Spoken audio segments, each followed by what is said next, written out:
안녕하세요. 생활법률 판례 최도사입니다. 제53강입니다. 오늘도 그 상가 임대차 관련해서 대법원 판례를 하나 소개시켜 드리겠습니다. 자, 상가 임대차에 있어서 임대차 기간이 종료되면은 임대인은 임차인에게 보증금을 반환해야 됩니다. 또 반대로 임차인은 임대인에게 건물 명도시 그 원상회복 의무가 있습니다. 그 원상회복 의무는 민법 615조뿐만 아니라 임대차 계약서상에 약정이 되어 있습니다.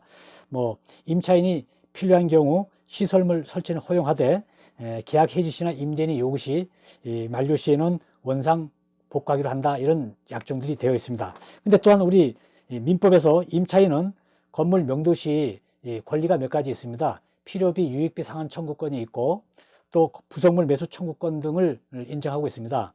따라서 임대차가 종료됐을 때 임대인은 원상 회복을 요구하면서 보증금을 안 주고 있는 반면에 임차인은 자신이 투입한 시설 비용 등을 요구함으로써 분쟁이 되고 있습니다. 이와 관련한 대법원 판례를 하나 보도록 하겠습니다.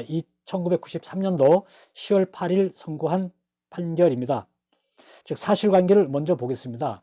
이 건물이 주상복합 3층짜리 건물이었는데 임차인이 2층을 임차했습니다. 즉 2층은 원래 사무실 용도였는데 임차인이 이 삼계탕집으로 운영하기 위해서 대대적인 수선을 했던 건입니다. 즉 비용 약 1,000만 원을 들여서 보일러, 온돌방, 방문틀 여러 가지 가스, 실내 전등 여러 가지 설치하면서 페인트, 도색을 하는 등 공사를 했습니다. 그리고 나서 영업을 하였던 도중에 임대차 기간이 만료되어서 임대인 원고가 즉 건물 명도 원상 회복을 요구하였습니다. 그러자 피고 세입자입니다. 피고 세입자는 유익비, 필요비 상환 청구를 하면서 그것을 요청했던 건입니다.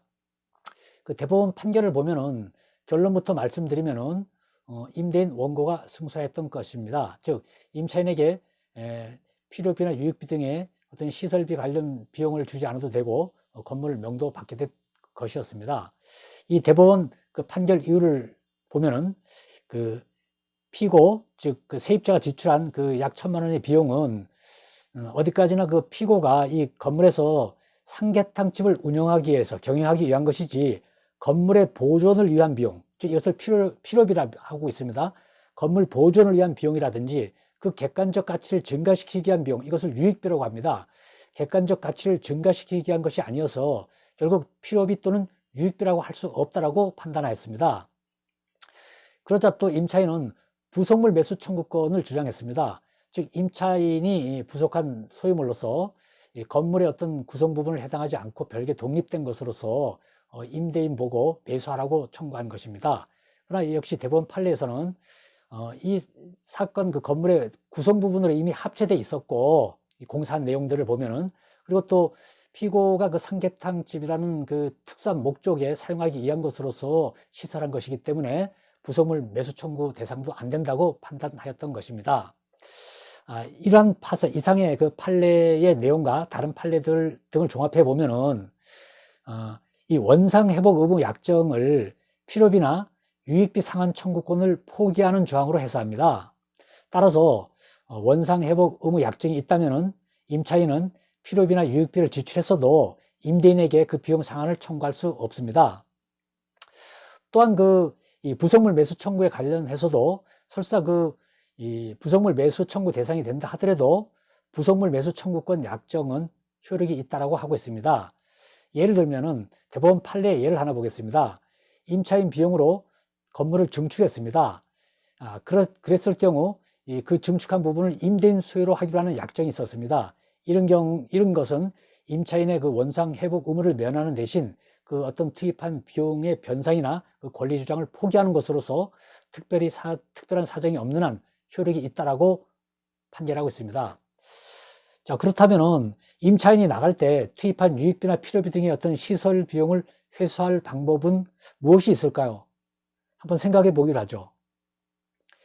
먼저 그 원상 회복 비용을 공제한 이후에 보증금을 반환한 임대인이 있습니다. 그 임대인이 그 시설물을 철거하기로 해놓고 철거하지도 않고서 신규 임차인이 계속 사용하도록 그렇게 계약을 맺어서 계속 사용하고 있을 경우에는 원상 회복 비용을 반환이 가능하다는 대법원 판례가 하나 있습니다.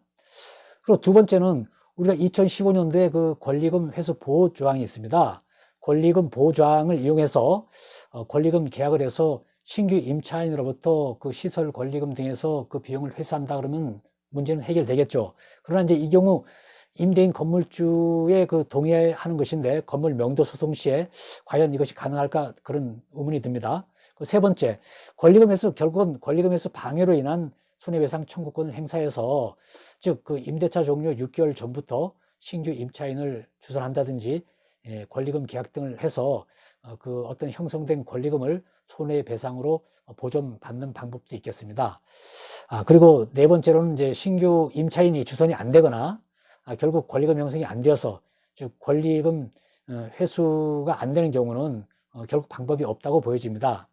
그 끝으로 임차인은 그 원상 회복 약정을 염두에 두고서 상가에 무리하거나 과도한 시설비가 들어가는 그런 투자하는 것은 좀 신중을 기해야 할 것으로 생각이 됩니다. 이상입니다. 감사합니다.